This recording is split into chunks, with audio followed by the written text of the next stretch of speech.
Hi guys, welcome to the video. I have a huge thrift haul to get through with you guys today, so let's jump into it. Me and my sister recently found this huge used bookstore in Tulsa. It's called Gardner's, and so we go there all the time now and just look for new books. And so this time we decided to clean out and unhaul some books from our bookshelves, and so that this time it wouldn't cost as much. So that's what we did. So we spent probably a total of 2 hours this time around at Gardner's, and that is not unheard of. We'll usually go and get a coffee and get our carts and then just take our time going down every single stack. And this time we actually discovered in the very back of the store that there was a whole romance section that we had no idea was there. We had been digging for romance in the main general fiction area, which is a huge section, and this time we ventured to the back to look in the religious section and realized even in the back of the religious section that there was a whole romance aisle. So we did get some books from there, so I'm so excited to show you those. So my first section I'm gonna call my Valentine's Day reads. It's January right now, and so coming up soon in February, I'm gonna start some really cute little romances. First is Piece of Cake. Look how cute the cover is. This one has two authors, Molly Hollis Huddleston and Ashley Fogel-Paul. This one is about a girl who is from high society, grows up with the trust fund, has all that, and one big mistake ends up ruining her reputation and having her trust fund frozen. So this takes place in Nashville, and our main girl ends up working at a magazine called Piece of Cake, which is a wedding magazine, and it is having a lot of trouble and is about to go under. Claire has an idea to start a reality TV show to showcase some of the southern most extravagant wild weddings that there are. Claire's boss loves this idea so much that she decides to bring in a social media star, and he is super hot, and Claire does not like him, does not like the idea of having to work with him. Of course, in any great romance, there is so much opportunity for them growing closer. They're working so tightly on this project and realize that they're actually a really great team, and you know, love is in the air. So that is Piece of Cake. I'm excited to start this one in February. Next, Hideway Heart. This is by Melanie Harlow. Another Valentine's Day read. This one follows a country music star who really wants to go on a vacation, but she's having a lot of run-ins with paparazzi and just people being overall dangerous, as they are with stars. And so her family decides that she can go on a vacation, but she has to hire a bodyguard. So she does, and he is, oh no, so hot. He's an ex-Navy SEAL. He's very protective, very controlling, and we get to have the one bed in the inn scene. So that's like basically in the description in the back. One bed on this vacation, and she says, but you can sleep on the couch. There's just so much tension in this book. He desires control, she desires freedom. And obviously that brings about all types of tension, and this is still in the description. And then one night, just in the heat of the moment, she kisses him, and then things get steamy. So this is super cute if you love like pop star bodyguard type of books. Let me think of one. Oh, in the Twisted series, Twisted Games, I believe, is the one that's Bodyguard Princess. So if you like those types of books, you'll really love this one. So this is another Valentine's Day read. Next is The Idea of You. This book is about a 39-year-old mom who takes her teenage daughter to meet her favorite boy band, and fresh off a divorce, she has no idea what's going to happen. When she meets the boy band, she ends up having this really strong connection with the main, let me see, what is he? He's just in the band. The band is called August Moon, and he is 20 years old. I really do feel like this is it's going to be a genuine portrayal of what it's like dating as a star, because it just talks about how in the description that this budding romance, it actually is really genuine and real, and they end up really diving into each other's worlds and then showing how this romance is affecting her and her daughter and just the attacks that they get in the media. But it sounds so good, and if you haven't seen, this is becoming a movie, and Anne Hathaway is starring. So I think that this was written with the idea of like a One Direction type band, and like main guy being Harry Styles. So that's who I'm gonna picture as him when I read this. Okay, I'm gonna do something that is going to be totally unlike anything that I've done before. I did pick up this book This is Lonesome Dove, and this is my dad's favorite book of all time. But when I saw it, I picked it up and I immediately texted my dad and I said, do you want me to grab this book for you? It is the 25th anniversary version, and it has such a beautiful cover. Also, look how huge it is. That's a big boy. But like I said, this is my dad's favorite book, and he told me he wanted me to get it and he wanted me to read it. So I actually do think I really want to read this and talk to him about it, because it's really the only book that he loves and he talks about it all the time. So, Lonesome Dove. The quote on the back from USA Today says, if you read only one Western novel in your life, read Lonesome Dove. So I'm gonna take that advice. I am expecting so much from Lonesome Dove. Cowboys, Indians. It says there are heroes, outlaws, whores, and ladies. I can't wait. It's gonna be a really interesting read, and I think I might save it for somewhere around springtime. I don't know. I have such a long growing TBR right now, but I do feel like this is going to be a cozy read, so I'm kind of interested in reading this during winter time. So maybe sooner than I think, but I am so excited to read this because it has romance in it, it has adventure, and I am interested in all those things, and I love a cowboy romance, so this might shock me. Okay, next I found this book in the back of the romance section, and they actually had a section for like a dark fantasy, romantasy type of area. I found this big boy called Twist Me. It is huge. It's actually a trilogy, but all 3 books are included in this one. The author, let's see, Anna Zaris. I actually just looked inside and it has somebody's book stamp. This book belongs to Siobhan. Thank you, Siobhan, for letting me have this book. I'm thinking the vibe for this one is kind of like Wattpad alpha novel type book, but it is, I don't believe that it is fantasy. I think it might just be a dark romance is what I'm catching from the back little summary. I'm gonna read you this quote. Maybe this will be a good summary for you. Will you ever let me go? No, Nora, he replies, and I can feel his smile in the darkness. Never. It's giving like, what's that book called? Haunting Adeline vibes, which I have not read, so I'll let you guys know how this is. I'm actually really excited to read this. I hope it has a lot of nonsense in it, because I really love that. So this is about a girl named Nora. She's stolen away on the eve of her 18th birthday to an island by this very dangerous man named, Julian. I feel like that's such a good evil name. I know so many characters in books named Julian that are bad guys. And it does say he's a dangerous man whose touch makes her burn. And I don't know if that is a saying, if that's like a metaphor, or if that's literal, if it really does make her burn. That'll be interesting. And it's kind of like, man, he's like obsessed with her. It's, what's it called? What's it called when you fall in love with your captor? TBD. I'm so excited to start this one, so I'll let you know how this one is. Twist Me.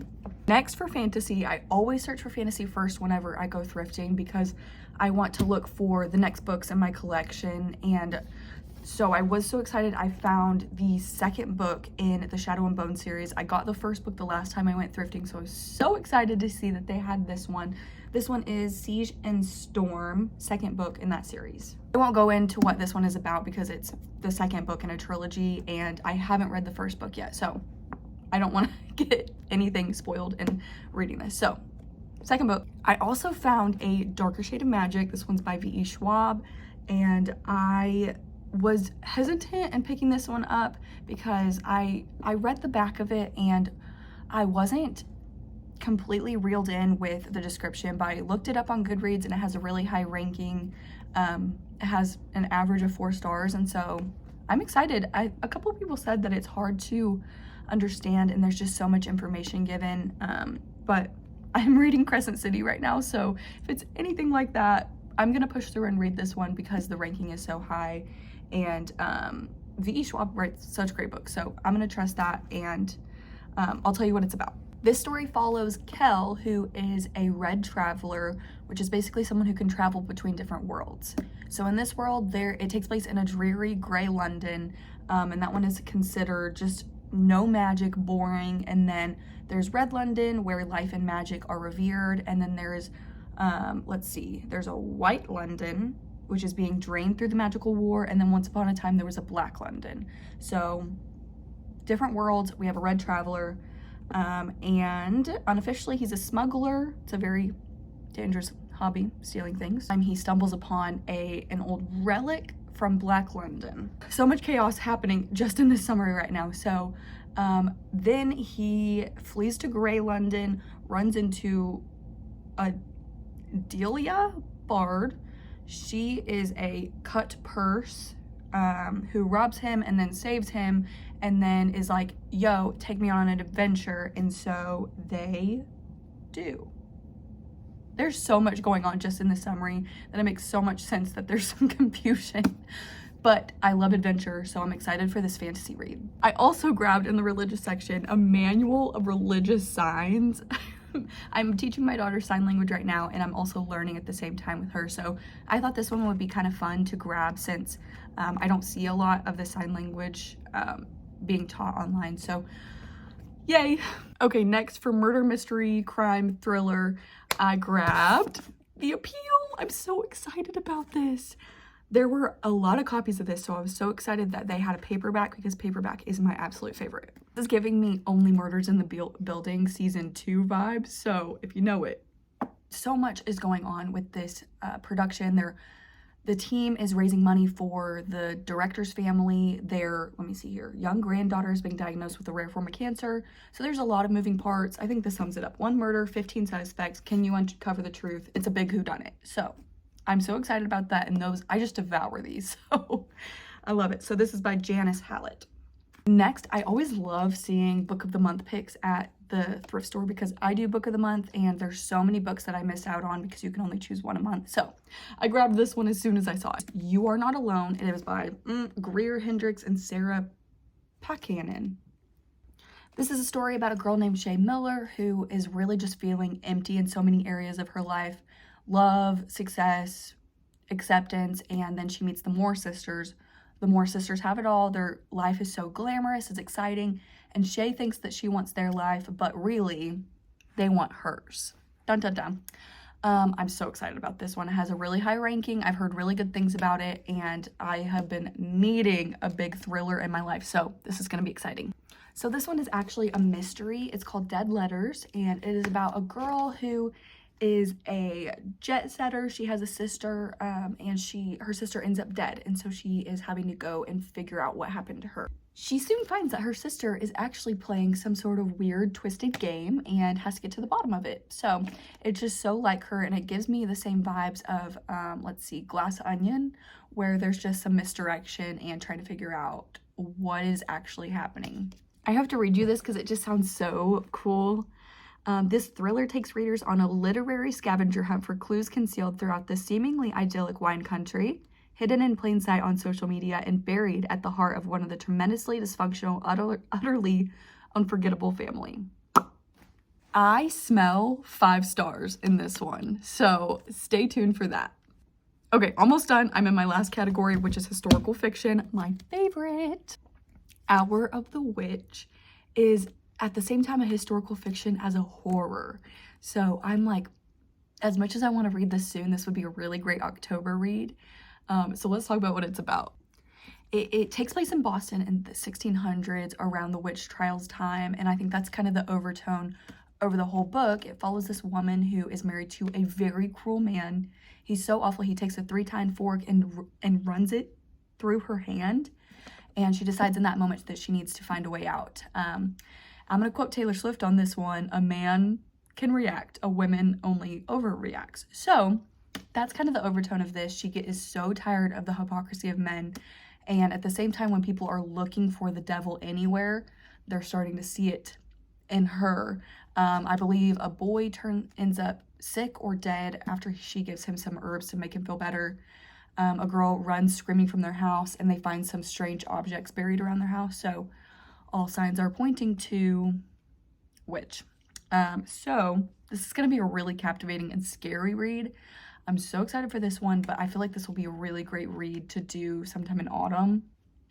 and I might have to give you a play-by-play because it sounds so good. Okay, last I'm going to talk about my book of the month pick. It's not in yet, but my book of the month pick for January was called The Fury. It's by the same writer who wrote The Silent Patient, which I have not read, and if you have, please let me know if you are going to read The Fury. So, The Fury is about an ex-movie star who puts together a trip every Easter for all of her friends to escape the English weather and go to her private Greek island. And they're having so much fun whenever there's a murder. So this really is like Glass Onion. It's gonna be spooky, thriller, and then there's also some underlying romance. So many elements, and I love when there are combined elements into a book. So I'm so excited for this read, and it seems like the narrator it's someone who is telling you the story. So I think that's gonna be an interesting twist on trying to figure out the murder and everything that's happening. So those are all the books that I have from my thrift haul. Here we go. That is a stack. Oh my gosh. I'm so excited, and I feel good about this stack because I sold some books before I got these. So I did unhaul some books, and truly all of these I'm so excited to read and adding them into my TBR queue, I guess you could say. Right now I'm still reading Crescent City, and so whenever I'm done with that, I might go ahead and launch into the next books in anticipation of the third book coming out. But after that, I have those 3 Valentine's reads. I might just read 1 or 2 of them and then take a break with something maybe like Dead Letters. It's hard to say. I have so many on my TBR right now, and I really have to follow my heart on the genre to decide what I'm gonna read in the moment. So TBD. Tell me which of these books that you have or you're reading, what's on your TBR for 2024. Please take the time to go ahead and like and subscribe, and thank you so much for just staying and watching this video. It means so much to me, and I'm just so excited to be in this book community.